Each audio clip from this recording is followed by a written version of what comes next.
अस्सलाम वालेकुम एवरीवन। उम्मीद करता हूँ आप सब लोग खैरियत से होंगे। अच्छा, मैं आप लोगों के कमेंट्स पढ़ रहा था और उसमें जो है वो सबसे तो जो चीज़ सबसे ज़्यादा पूछी जा रही है कमेंट्स में वो आई थिंक रेपिटिशंस हो रही है, कुछ कन्फ्यूजन है। जो मैंने जनरल प्लान बनाया था, आई थॉट कि आप उसके मुताबिक अपनी एज और अपनी इनकम के लिहाज से एडजस्ट कर लेंगे, लेकिन लोग फिर भी कंटिन्यूसली मुझसे पूछ रहे हैं कि जी ये मेरी इनकम है, ये मेरी एज है। तो फिर अब मैंने प्लान किया है कि मैं ऐसा करता हूँ कि मैं आप लोगों के लिए एज ग्रुप के लिहाज से जो है वो वीडियोस बनाता हूँ, ठीक है, कि किस एज ग्रुप को किस लिहाज से इन्वेस्टमेंट जो है वो करनी चाहिए as per my opinion. Further decision is yours because money is yours, right. तो मैंने जब डिवाइड किया है इसको, 3 सेगमेंट में किया है, तो मैं 3 अलग-अलग वीडियोस जो है वो बनाऊंगा और उसके अंदर फिर हम इन्वेस्टमेंट स्ट्रेटजी जो है वो डिस्कस करेंगे। तो जो आज की वीडियो है प्लान 1, ये एज बिटवीन 18 to 25 वालों के लिए है, ठीक है। फेज़ 2 की जो वीडियो होगी मेरी, वो इसमें मैंने 25 लिखना था, तो 25 से 45 वालों के लिए है। और फेज़ 3 वाली होगी 45 टिल रिटायरमेंट एज। तो आप जिस भी एज ग्रुप में हो, आप काइंडली उस फेज़ की वीडियो देख लीजिएगा और जो मेरी एडवाइस है वो सेम ही रहेगी। अगर आप स्टिल मुझसे क्वेश्चंस करेंगे फ्यूचर में, तो मैं आपको वो वीडियो का लिंक जो है वो शेयर कर दूंगा। टिल देन कि मैं अगर उसमें कोई मॉडिफाई करता हूँ या मुझे लगता है कि ओके, जैसे आजकल टेक्नोलॉजी चेंज हो रही है, पाकिस्तान में तो नहीं है लेकिन अब क्वांटम कंप्यूटर्स की तरफ उनके स्टॉक्स काफ़ी ज़्यादा जो है वो फेमस हो रहे हैं। एग्जाम्पल दे रहा हूँ। तो अगर आईटी के स्टॉक्स कुछ ऐड करने पड़ेंगे या जो भी कुछ ऐसा प्लान बनेगा, you know, as a investor मैं तो इन तमाम न्यूज़ को पढ़ता हूँ, देखता हूँ। और जैसे बेशक वो एआई हो, बेशक वो क्वांटम कंप्यूटिंग हो, आई इन्वेस्ट लाइक दैट। तो इंशाल्लाह ताला आप भी साथ जुड़े रहे मेरे, और अगर मैं लर्न करूँगा मैं आपके साथ एब्सोल्युटली शेयर करूँगा, ठीक है। तो लेट्स चलें जी, अब डिस्कस करते हैं अपना प्लान 1। चलो मुंडियो, रेडी हो जाओ, इवन कुड़ियों भी, ठीक है। आप लोग जो यंगस्टर हैं 18, मतलब आप लोग आई एम श्योर FFSC आपने किया होगा, तो मैट्रिक तो एब्सोल्युटली हो गया होगा। तो उस एज में होंगे, आपका bank account I am sure के ओपन हो चुका है, ठीक है। तो आपका बैंक अकाउंट ओपन हो चुका होगा या आप कर लेंगे इस एज में आके, क्योंकि आईडी कार्ड बन गया होगा। तो अब इसमें हम क्या करेंगे कि मैं एक सपोज सैलरी को लेकर चल रहा हूँ, एक एस्टीमेट नंबर है, मैंने इसको 20,000 ज्यूम किया। आपकी वो 15,000 है, वो 30,000 है, आपने उसकी डिवीजन अपने मुताबिक कर लेनी है, ठीक है। मैं एक 20,000 का नंबर लेके चल रहा हूँ। तो सपोज अगर आपकी सैलरी 18 से 25 साल वालों, अगर आपकी सैलरी सपोज 20,000 है, तो 80% आपने सेव नहीं करना, आपने इन्वेस्ट नहीं करना, जिसमें 50% तो आप अपने फिक्स एक्सपेंस पे लगाओगे। बार बार बता रहा हूं, फिक्स एक्सपेंस में और आपके डिजायर्स में फर्क होता है। फिक्स एक्सपेंस में क्या आता है? आपका रेंट, आपका फूड, आपके बिल्स, बिजली वगैरह के, ये फिक्स एक्सपेंस है, कुछ भी हो जाए ये चेंज नहीं होते। तो आपकी इनकम का 50% तो आपने इस पे लगाना है। 30% जो होगा वो आपके डिज़ायर्स पे होगा। डिज़ायर क्या? कि जी मैं दिसंबर में ट्रैवल करना चाह रहा हूँ, या मैंने नया मोबाइल लेना है, या मैंने कोई टीवी लेना है, कोई कंप्यूटर लेना है। तो आप 30% जो है पैसे को जोड़े, और जब वो अमाउंट स्पेसिफिक आपके पास उतनी हो जाए तो आप उससे वो परचेजिंग करें। 80 हो गया, पीछे रह गया जो 20%, ये वो अमाउंट है जिससे आप अपनी जर्नी स्टार्ट करेंगे, ठीक है। तो कोई भी आपका सैलरी नंबर हो, आप काइंडली इसी लिहाज से उसकी डिवीजन कर लीजिएगा, 50, 30, 20। ये रेशो चेंज होगी जैसे एज चेंज होगी, लेकिन यू आर यंग, तो मैं कह रहा हूं आप सिर्फ 20% इन्वेस्ट करना स्टार्ट कर दें, इट्स विल बी फाइन, क्योंकि you have a long journey to go, I mean till 60। अब इसके अंदर जो प्री रेक्विजिट जो है मैंने ऑलरेडी एक्सप्लेन किए थे प्रीवियस वीडियोस में, लेकिन इसको ज़रा ध्यान से समझना, ठीक है। Is really important. कुछ चीजें हैं, आपने हेल्थ इंश्योरेंस और लाइफ इंश्योरेंस को ले लेना है। जितनी आपकी एज कम होगा उतनी आपको ये चीप मिलती है। स्पेशली लाइफ इंश्योरेंस, आप अगर इसमें हैं इस एज में, अर्ली एज में ले लेंगे, कुछ 100 में मिल जाएगी जो कल को हज़ारों में मिलती है। तो number one, I am sure कि आपके पास हेल्थ और लाइफ इंश्योरेंस होगी, ताकि अगर कोई ऐसा मसला भी बन जाए तो आपको आपकी इक्विटी वगैरह सेल ना करनी पड़े, जो सेविंग है वो ड्रेन ना हो। तो आप आराम से इंश्योरेंस को यूज़ करके वो टाइम पास कर लें, क्योंकि बीमारी, हम इंसान हैं, डेफिनेटली हमारे साथ है। उसके बाद आपके पास 3 मंथ का एक्सपेंस इमरजेंसी फंड होना चाहिए। यानी कि इसका 3 मंथ का जो 50% आप सेव कर रहे हैं, जो 50% आपका फिक्स, सॉरी नॉट सेव, जो 50% आपका फिक्स खर्चा है। सपोज 20,000 की सैलरी में अगर वो 10,000 है तो 30,000 आपके बैंक में सेविंग अकाउंट में होना चाहिए। उसको कहीं पर इन्वेस्ट नहीं करना। किसी वजह से अगर किसी मंथ में नौकरी नहीं है, इनकम नहीं आई, तो आप बजाय के बोरो करो पैसे, अपने स्टॉक सेल करो, सोना गिरवी रखो, उधार लो, मोबाइल बेचो, नहीं। हमने ऐसी कोई भी हरकत नहीं करनी। हम वो पैसा उस 3 मंथ में यूज कर लेंगे और 3 मंथ में तो एब्सोल्युटली कोई नया काम मिल ही जाएगा। तो किस वजह से अगर इनकम आपकी डिस्टर्ब होती है तो ये 3 से 6 मंथ का फंड, 6 मंथ तो आइडियल है, पर मैंने 3 मंथ किया। यू आर यंगस्टर, आप कोई रास्ता निकाल लोगे, कोई ट्यूशन पढ़ा लोगे, कुछ कर लोगे, तो 3 मंथ का आपके बैंक अकाउंट में हो, ठीक है। और बाकी आपके, और कोई भी आपके ऊपर जो है वो लोन नहीं होना चाहिए। अगर कोई लोन हो तो वो जो आपकी डिजायर का 30% है, मेक श्योर वो आप उसमें से पे ऑफ करो। लेकिन आइडियल सिनेरियो यही होता है कि जब आपने फाइनेंशियल प्लानिंग स्टार्ट करनी है तो फजूल के लोन, जैसे मैं देख रहा हूँ ये मोबाइल ऐप्स पे और इधर उधर मिल रहे हैं, और दे आर हॉरेबल। इतनी बुरी एपीआर, इतने महंगे लोन्स, आई कैंट बिलीव कि एक हफ्ते में वो जितना पैसा आपसे मांग रहे हैं, इंस्टीट्यूशन तो साल में उतना नहीं मांग लेते। हॉरेबल। तो आप इस किसी भी स्कैम में मत फंसना। डोंट डू लाइक दैट, ठीक है। किसी फ्रेंड्स वगैरह से हेल्प ले लेना, लेकिन ऐसे किसी लोन्स में मत फंसना, ठीक है। अगर है तो ट्राई टू पे ऑफ बिफोर स्टार्टिंग इन्वेस्टमेंट। अगर वो आपके लोन्स वगैरह हैं तो तब तक इन्वेस्टमेंट स्टार्ट मत करना, कोई फ़ायदा नहीं होगा। कल को वो सारे पैसे वेस्ट हो जाएंगे, उसी चक्कर में चले जाएंगे। सो आई एम श्योर कि आपके पास थर्ड कंडीशन में है कि कोई भी लोन अव्वल तो है नहीं। अगर है तो आपने जो 30% अपनी विश के लिए रखे हुआ है सेविंग, आप उसमें से इसको पे ऑफ कर दोगे, ठीक है। अब मान के चलते हैं कि 20% यानी 20,000 का जो 20% बनेगा, ठीक है, वो हम ऑलमोस्ट जो बनेगा वो 4,000, ठीक है, क्योंकि 50% 10,000 है। तो अगर 4,000 या 20% आपके पास है, अब इसकी डिवीजन समझ लो। आपके लिए थोड़ी फ्लेक्सिबिलिटी है क्योंकि आपके पास रिस्क लेने का टाइम है अभी लाइफ में, ठीक है। आपकी एज 18 से 25 के दरमियान है, इसलिए आपने उनमें इन्वेस्ट करना है जिसमें परसेंटेज रिटर्न हाई होगी।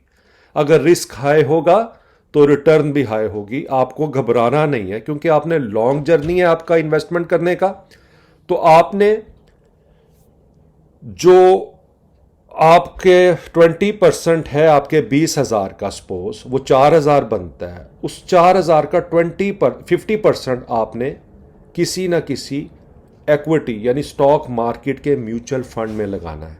मैं स्टॉक बाइंग नहीं यहां पर कह रहा, मैं ETF नहीं यहां पर कह रहा। मैं अभी आके बताऊंगा कौन से म्यूचुअल फंड्स मैंने शॉर्ट लिस्ट किए हैं, लेकिन आप उनमें से किसी में भी, यानी वो म्यूचुअल फंड जो हाई रिस्क होगा और स्टॉक मार्केट में इन्वेस्ट करेगा आपकी इन्वेस्टमेंट को, आपने वो म्यूचुअल फंड के अंदर 50% इन्वेस्टमेंट करनी है अगर आपकी एज 18 से 25 के दरमियान है, ठीक है। तो अगर 4,000 आपके मंथली इन्वेस्टमेंट सेविंग के आपको बच रहे हैं तो आप 2,000 उसमें से लगाएंगे स्टॉक मार्केट के इक्विटी म्यूचुअल फंड में। वो इस्लामिक हो सकते हैं या ट्रेडिशनल हो सकते हैं, टोटली फाइन। आपका जिस तरह भी ट्रेंड हो, आपने उसमें इन्वेस्ट करना है, लेकिन मेक श्योर 1 ईयर की प्रोग्रेस देख लीजिएगा, ठीक है। बाकी जो 50% आपका बचता है उसमें से 25% आप ETF में इन्वेस्ट करेंगे, यानी स्टॉक मार्केट में अकाउंट खोलेंगे और कोई भी ETF ले लेंगे। इसमें आप महाना भी ले सकते हो, UBL या, लेकिन कोई भी एक ETF बस ले लेना, ज़्यादा ज़रूरत नहीं है। अगर बहुत दिल करे तो दो, वरना एक ETF बहुत है। मुझे लास्ट टाइम भी हुआ था कि जी हम 500 से नीचे नहीं ले सकते, तो 2 मंथ पैसे जोड़ लेना, जब 500 के पैसे हों तो फिर 500 ले लेना, ठीक है।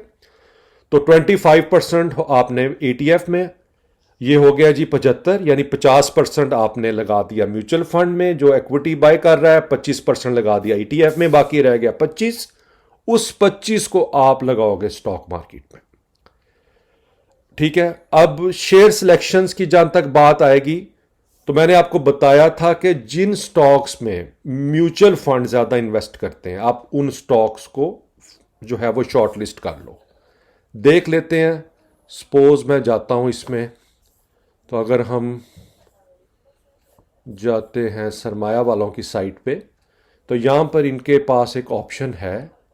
अगर आप जाओ स्टॉक्स में और म्यूचुअल फंड फेवरेट्स में जाओ, तो टॉप 5 के जो स्टॉक्स हैं ना, कोई भी इनमें से आप एक आधे स्टॉक के अंदर इन्वेस्टमेंट स्टार्ट कर दो। तो टॉप 5 में PPL है, OGTC है, PSO है, लकी और मारी है, बस नीचे जाने की जरूरत नहीं ज्यादा। तो आपने क्योंकि एक एक ही 2-2 3-3 स्टॉक्स लेने हैं, जो बाकी अमाउंट बचेगी, ठीक है। तो आप इनमें से कोई भी, या टॉप 10 में भी अगर आप आ जाओ, तो टॉप 10 में कोई सा जो आपको सूट करता है, आपको जो अच्छा सेक्टर लगता है, एनर्जी का लगता है, सीमेंट का लगता है, IT का लगता है, उसमें आप कर देना। लेकिन कोशिश करो कि टॉप 5 में रहोगे तो अच्छी बात है, क्योंकि म्यूचुअल फंड इसके अंदर इन्वेस्टेड है, तो इनके गिरने का चांस बहुत कम है, ये स्टेबल स्टॉक्स में आएंगे।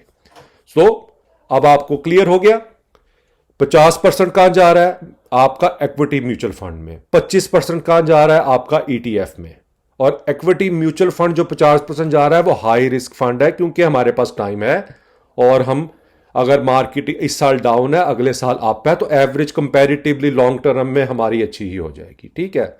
हम मान के चलते हैं हमें 12% से 15% आएगा, और वो फिर कंपाउंडिंग होती चली जाएगी, तो वो कहां से कहां बात लाखों करोड़ों में चली जाएगी, ठीक है। तो 50 वहां गया, 25 यहाँ गया, और 25 स्टॉक्स में आपने सिलेक्ट कर लेना कोई भी एक स्टॉक। अब ये मत पूछना अली भाई मारी ले लूं, PSO ले लूं, नो, ये आपकी कॉल होनी चाहिए, ठीक है। आप इन्वेस्टर हो, आपको जो बेहतर में है, टॉप 5 में आपको जो बेहतर लगे, आप वो 1 से 2 स्टॉक ले लो, हर महीने वो लेके, जिस प्राइस पे भी मिले, डोंट वरीज, आपने तो उसको लेके रखते रहना है। 18 में स्टार्ट करना है तो 25, अगर 25 वाला है स्टार्ट करेगा, तो मेरी अगली वीडियो में वो देखिए कि वो फिर जब 26 साल में आएगा तो उसको हम वो क्या चेंजिंग्स करेंगे, ठीक है। तो ये हो गया आपका जी काम, ओके जी, ये हो गया आपका। ओके, एक चीज और आपने करनी है, सपोज आपकी सैलरी बढ़ जाती है, ठीक है ना, अगर इस साल 20,000 है, तो फर्ज करें अगले साल 25 हो जाती है, तो इसी तरह ही फिर डिवीजन कर देना। फिर जो 25,000 का 20% होगा, वो ऑलमोस्ट आपका बनेगा 5,000 के करीब अप्रोक्सीमेटली, ठीक है। तो आपने उसको फिर 5,000 के लिहाज से इन्वेस्ट करना है। तो ये ना हो कि जी नहीं जी अली भाई ने तो क्या सी बस ओना ही लाना है, तो 5 मेरा नहीं, 5 मेरा नहीं है, वो 5 भी इन्वेस्ट होगा, जैसे जैसे इंक्रीज होगा। अगर बोनस मिलता है तो ज्यादा इन्वेस्ट कर लेना, बोनस लो तो लोग अपना 80% इन्वेस्ट कर देते हैं, उसको वो समझते हैं कि गिफ्ट है, इसको सेव करो। तो ये थोड़ी सी सेंस यूज करना आप, ठीक है। ओके, मेक श्योर कोई गैप नहीं आना चाहिए, ठीक है। और इसको ग्रेजुअली जो है, अगर किसी महीने नहीं भी हो, कम कर देना, करना जरूर, ठीक है। अब ये चीज जो होगी, ये होगी इन्वेस्टमेंट जो कर रहे हैं। अगर आप में से कोइयों को होता है कि नहीं जी मैं तो रोज चांस लूंगा, तो भाई फिर आप आएंगे फिर अच्छा हाँ, ये वाले इक्विटी म्यूचुअल फंड है जिनके साथ आपको पता है स्टॉक का लफज लग रहा है। जैसे मैंने कुछ शॉर्ट लिस्ट किए हैं, डजंट मैटर मेरी तरफ से, आप किसी को भी इसमें से ले लो, जिस बैंक में उस बैंक का देख लो, लेकिन मेक श्योर कि वो स्टॉक वाला म्यूचुअल फंड हो। जैसे UBL स्टॉक एडवांटेज फंड है, अल हबीब स्टॉक फंड है, national bank of Pakistan stock fund है, अलाइड बैंक स्टॉक फंड है, अल्फला का GHP डेडिकेटेड इक्विटी फंड है, MCB का स्टॉक मार्केट फंड है, HBL का स्टॉक मार्केट फंड है, JS बैंक का ग्रोथ फंड है। तो इस तरह आप देख लीजिएगा, ठीक है। अगर इनमें से ये सिर्फ एक एग्जाम्पल दी है, आप इसमें से जो भी आपको बेहतर लगता है, इस तरह मेज़ान वालों का भी आपको पता है, अल मेज़ान म्यूचुअल फंड भी है, तो आप उसको देख लीजिएगा। तो ये क्लियर हो गया। ये उनके लिए है जो इन्वेस्टर होंगे और वो एक दफ़ा ग्रेजुअली हर मंथ अपनी सेविंग को 20% इन्वेस्ट करना स्टार्ट कर देंगे। हाईली रिकमेंडेड, जितना अर्ली एज में करोगे उतने अच्छे रह जाओगे। 80% खाओ, लगाओ, 20% बचाओ, ठीक है। अब आ जाएगा कि जी दूसरे वाले जो जी डे और स्विंग ट्रेडर्स होंगे आप ही की एज में, क्योंकि आप रिस्क ले सकते हैं, फाइन। आपने क्या करना है, आपने 30%, वो 50% कर रहे हैं जो स्विंग ट्रेडर्स हैं, उनको फिर ज्यादा पैसा चाहिए स्टॉक मार्केट में इन्वेस्ट करने के लिए, बनाएंगे भी डुबोएंगे भी, लेकिन चलो मेरा काम बनता है मैं दोनों सिनेरियो कवर कर दूं। तो डे ट्रेडर जो होंगे वो 30% म्यूचुअल फंड में लगाएंगे, ठीक है, और 40% वो उन स्टॉक्स में लगाएंगे जिसमें उनको डिविडेंड आता हो। अब मैंने आपको बता दिया है जिसमें आपके पास रेशो क्या होगी कि आप टॉप 20 स्टॉक्स को देख लो, ठीक है, जिनमें म्यूचुअल फंड ने इन्वेस्ट किया हुआ है। तो आपके पास काफ़ी बड़ी विंडोज होगी। आप टॉप 20 में कोई से 2 से 3 स्टॉक, मैक्सिमम 4 से ज़्यादा इन्वेस्ट मत करना, ठीक है। जितने कम स्टॉक्स होते हैं उतना अच्छा ग्रोथ होता है। तो आप 40% आपकी इनकम का आप इन स्टॉक्स को अच्छे लेवल पे बाय करें। इनका ग्राफ चेक कर लेना, 1 ईयर प्रोग्रेस देख लेना, जैसे मैंने शुरू में बताई थी। और मैं तो आपको एडवाइस करूंगा, अगर आप डे ट्रेडर हो तो कई ब्रोकर्स जो आपको, जिनके व्हाट्सएप कॉल ग्रुप्स हैं ब्रोकर के, वैसे नहीं, जैसे मुझे पता है कि जफ़र सिक्योरिटी वालों का व्हाट्सएप ग्रुप है, ठीक है, वो उसके अंदर आप प्राइस उनसे पूछो, वो बताते हैं। इस तरह मोनीन खनानी में सुहेल भाई का भी ग्रुप है। तो जिनका व्हाट्सएप ग्रुप हो जिस ब्रोकर का, आप उनके थ्रू अकाउंट ओपन करना, ताकि आपको पता लग जाए किस लेवल पे बाइंग करनी, किस लेवल पे सेल करना है। आई am sure you got it, ठीक है। तो ये हो जाएगा आपका 40%, पीछे रह गया आपका 30% जो होगा। ओके सो 40 और 30, ओके गुड, 30%, ओके हाँ, 40% आपने ले लिए डिविडेंड वाले स्टॉक, बाकी रह गया 30 में आप ट्रेडिंग करो। जैसे मैंने अभी इस वीक में भी आपको मंडे को बताई थी कुछ कॉल्स कि जी ये आपका बाइंग हो, ये स्टॉक की सेलिंग हो, तो आप वैसी ही वीकली कॉल्स में इन्वेस्ट करो 1 से 2 स्टॉक्स के अंदर। लर्न होगा, ठीक है, लेकिन यह है कि स्विंग खेलो। स्विंग में यह होता है कि आपको शाम को बेचना नहीं है, 2-4 दिन वेट करके बेच देना, लेकिन अपने पैसे से काम करना है, उधार पकड़ के ट्रेडिंग नहीं करनी है, ठीक है। तो आपको, I think you got it now trader साहब, कि आपका 30% म्यूचुअल फंड में चला जाएगा, इक्विटी म्यूचुअल फंड में 40% के आप अच्छे डिविडेंड वाले स्टॉक्स बाय करेंगे, और 30% आप अपना ट्रेडिंग के अंदर लगाएंगे, और उसमें आप 1 से 5 साल की स्टॉक की परफॉर्मेंस देखेंगे, और जो भी, और जिस ब्रोकर के साथ भी अटैच होंगे आप देख लीजिएगा वो कौन सी कॉल देता है, जस्ट बाय अकॉर्डिंगली। एक चीज और है कि जो ट्रेडर्स हों वो सब ब्रोकर के पास अकाउंट खोल लें बेशक, क्योंकि सब ब्रोकर वगैरह ज़्यादा अच्छी सर्विसेज देते हैं जब आपने डेली और वीकली ट्रेडिंग करनी होती है, ठीक है। और जो दूसरे हैं लॉन्ग टर्म वाले, वो ब्रोकर के पास ही खोले, सब ब्रोकर के पास मत खोले, एक्स्ट्रा फीस देने का फायदा नहीं, क्योंकि आप कौन सा बेच रहे हैं। ये स्विंग वालों में ने तो बेचना भी और परचेज भी करना है, तो you will go with that. बाकी मैंने अब यह है कि अगर मेरे पास कॉल होगी तो Monday morning stock market open से पहले वो मैं आपको बता दूंगा।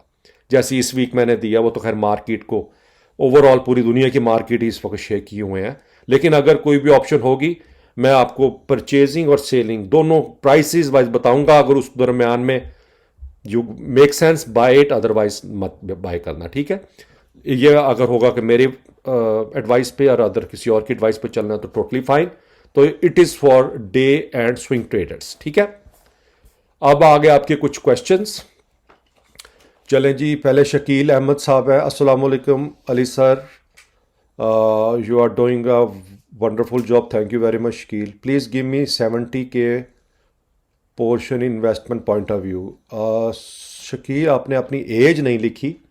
अगर तो आप 18 से 25 में फॉल कर रहे हैं तो आप आज वाली वीडियो को फॉलो करके इन्वेस्टमेंट कर लें। अगर आपकी एज डिफरेंट होगी तो मेरी अगले 2 फेजेस को देख लीजिएगा। फिर जिस भी एज ग्रुप में आप आते हैं आप अपने 70,000 को उसी लिहाज से इन्वेस्ट कर सकते हैं, ठीक है। As per my advice, again मैं कोई फाइनेंशियल एडवाइज़र नहीं हूँ, अपने एक्सपीरियंस से बता रहा हूँ। किसी फाइनेंशियल ग्रुप की हेल्प लेनी है तो आप ले सकते हैं, बाकी जो मेरे नॉलेज के मुताबिक मैं बताऊँगा up to you. Suhail Ahmed 3217 sir, bank income proof मांगते हैं जिन लोगों का आपने जिक्र किया है और उनके अकाउंट ओपन नहीं होते। देखो, आई गॉट इट, मैंने अभी लास्ट में जो पेंशन फंड बताया था कि हमें करना चाहिए, लेकिन मेरा ख्याल अगर कोई आपके पास जॉब कर रहा है और आप अगर बैंक वालों को पूछ लें कि यार कि बंदा मेरे पास नौकरी कर रहा है, मेरे घर में ड्राइवर है, माली है, तो अगर मेरे से कुछ इनकम चाहिए, प्रूफ चाहिए या कोई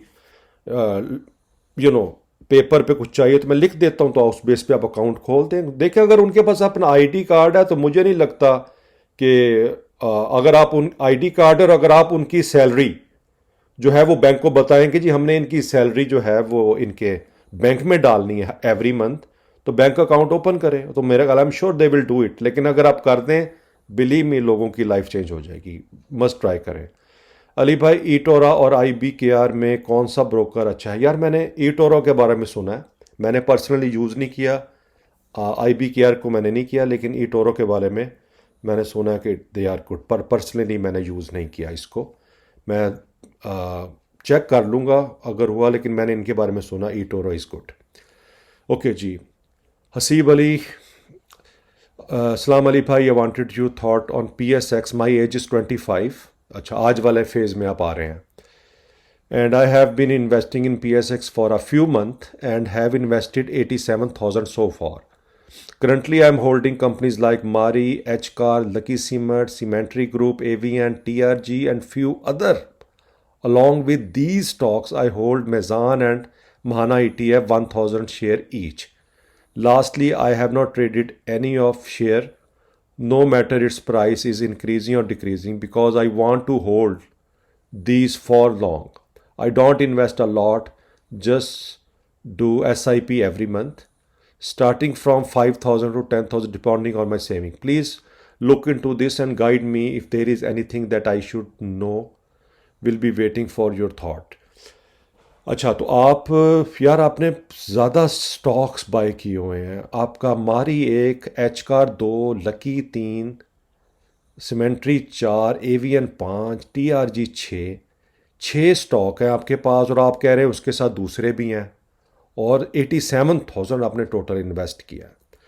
तो इस अमाउंट से मैं अगर इस जगह पे आऊँगा आपकी जगह, मैं तो एक स्टॉक में इन्वेस्ट करूँगा इतनी अमाउंट को। मैं तो 87,000 मेरे पास होगा, मैं तो सिर्फ मारी ले लूँगा, और अगर बहुत ही मुझे होगा तो मैं मारी और HCAR बस लेके बैठ जाऊँगा, या मारी और लकीब लेके बैठ जाऊँगा। तो एक तो आपको मेरी एडवाइस है कि आप इनकी छांटी करो और इनमें से कोई से 2 स्टॉक्स के दरमियान इन्वेस्टमेंट करो, और उन दोनों स्टॉक्स को 1,000 तक पहुँचाओ, ठीक है, आराम आराम से SIP करके। आपने अच्छा किया है जो ETF ये लेके रख ली हैं 2, दैट्स फाइन, 1,000 बहुत है। तो अब यह है कि आप SIP करो, कोई से 2 स्टॉक्स आपकी लिस्ट में अगर मैं देखूं, हाँ, अगर आपके पास कैपिटल ज़्यादा होता तो मैं कहता 5 कर लें, लेकिन 87,000 है और आप 5 से 10,000 लगा सकते हैं। तो अगर आप 5,000 से 10,000 लगा सकते हैं तो आप आराम से मारी और लकी के दरमियान ही इन्वेस्टमेंट करें, ठीक है। HCAR भी बेहतर है, लेकिन आई थिंक ये ज़्यादा सही है। ठीक है जी, अगला होगा जी आपका, तो आई एम श्योर, और बाकी मेरी इस वीडियो में, क्योंकि आपकी एज 25 साल है, तो आई एम श्योर ये वीडियो जो आज मैंने बनाई है, it will be helpful to you कि आप अदर का इन्वेस्ट कर सकते हैं। थोड़ा सेफ खेल रहे हो। कोशिश, अब मुझे नहीं पता आपने किसी इक्विटी म्यूचुअल फंड में क्यों इन्वेस्टमेंट नहीं की, आप सीधा स्टॉक्स में चले गए हो। इवन आपको पहले म्यूचुअल फंड में आना चाहिए था, ETF वगैरह से भी पहले। तो अगर है तो अच्छी बात है, नहीं है तो काइंडली कोई एक आधा इक्विटी म्यूचुअल फंड लो जो स्टॉक बाय करता है, लेकिन mutual fund. Okay, If Mahana close its operation, what will happen to our funds? Anybody confirm? Okay जी। अफसार भाई, आपके चले मुझे ये बताएं, आपने जो स्टॉक मार्केट में आप इन्वेस्ट करते हो, आपने स्टॉक बाय किए होते हैं, अगर वो ब्रोकर भाग गया तो आपके स्टॉक्स का क्या बनेगा? सोचा कभी? भैया वो स्टॉक किसके पास होते हैं? सीडीसी के पास। आप में से जिसने भी महाना में इन्वेस्ट किया है, क्या महाना ने ये बोला है कि मेरे अकाउंट में पैसे ट्रांसफ़र करो? वो सीडीसी के पास इन्वेस्ट कर रहे हैं। बेस्ट वे क्या है कि जब महाना अकाउंट ओपन करता है, आप सीडीसी से कांटेक्ट करके पूछें कि जी मैंने महाना में अकाउंट ओपन किया है, आपके पास मेरा रिकॉर्ड है। They will confirm. महाना के प्लेटफॉर्म में जो मुझे अच्छी चीज़ लगी थी वो यही थी कि वो अपने बैंक अकाउंट में ट्रांसफ़र नहीं करते। वो जो भी आईडी देते हैं वो सीडीसी का देते हैं। वो कहते हैं पैसे सीडीसी को दो, हमें स्लिप दे दो कि पैसे वहाँ डिपॉजिट हो गए हैं, तो हम इन्वेस्टमेंट कर देंगे। अब सीडीसी से वो कैसे लेते हैं, वो उनका और सीडीसी का मसला है। तो जिस तरह स्टॉक मार्केट में आपके स्टॉक सेव हैं, वैसे ही महाना की इन्वेस्टमेंट भी सीडीसी के पास सेफ है। और देखो उनका अपना ईटीएफ भी है। अगर ऐसे ही वो 2 नंबर कंपनी हो और ऑपरेशन भाग रही हो, तो वो फिर अपना ईटीएफ लॉन्च करेगी इतना बड़ा। और भागने की कोई रीजंस होती हैं। और पहली बात, दूसरी बात है कि आप भागने से किसको रोक सकते हो? कोई भी किसी बैंक का आज दिवालिया निकल जाए, आप क्या कर लोगे? ठीक है कि नहीं? तो आई थिंक नेगेटिव नहीं होना चाहिए जब स्टॉक मार्केट में आपने होना है। अब दूसरी थिंग क्या होती है, जब आप ऐसी बात करते हो फिर आपका क्या करोगे? आप थोड़ा सा सेफ खेलोगे। आप क्या बाय कर लोगे? आप प्लॉट बाय कर लोगे। ठीक है ना? आप देखा है ना जो हाल हो रहा है बैरिया, कराची और इधर उधर। जो प्लॉट बाय किए हुए हैं, क्या प्राइसेस हुई पड़ी हैं। आप 2 करोड़ का प्लॉट बाय कर लो, कल को पैसे की जरूरत पड़ जाए, क्या से करोगे? इक्विटी तो बेच दोगे आप किसी प्राइस में, प्रॉपर्टी लेके, मकान लेके बैठे रहोगे। तो ये है कि हमें अपनी अप्रोच चेंज करने की ज़रूरत है। आपका डाउट आई थिंक फाइन है, मैंने लेकिन इसको जो एक्सप्लेन किया था, मैंने भी कहा था कि आप महाना से बात करें, उनसे कहेंगे जी मुझे कन्विंस करो कि अगर आप भाग जाते हो तो मेरे पैसों का क्या बनेगा। और वो आपको क्लियर बता देंगे भाई हम अगर नहीं भी होते, सीडीसी वालों से आपके पैसे वापस मिल जाएंगे। और मुझे नहीं लगता वो कहीं जाने वाले हैं। ठीक है, चले ये हो गए कुछ questions. Further again same thing, my email, my Twitter x और माय इंस्टाग्राम। कोई क्वेश्चन हो तो मुझसे पूछ लीजिएगा और फिर नेक्स्ट वीडियो में आपसे मुलाकात होती है। ठीक है, अपना ख्याल रखिएगा। Take care.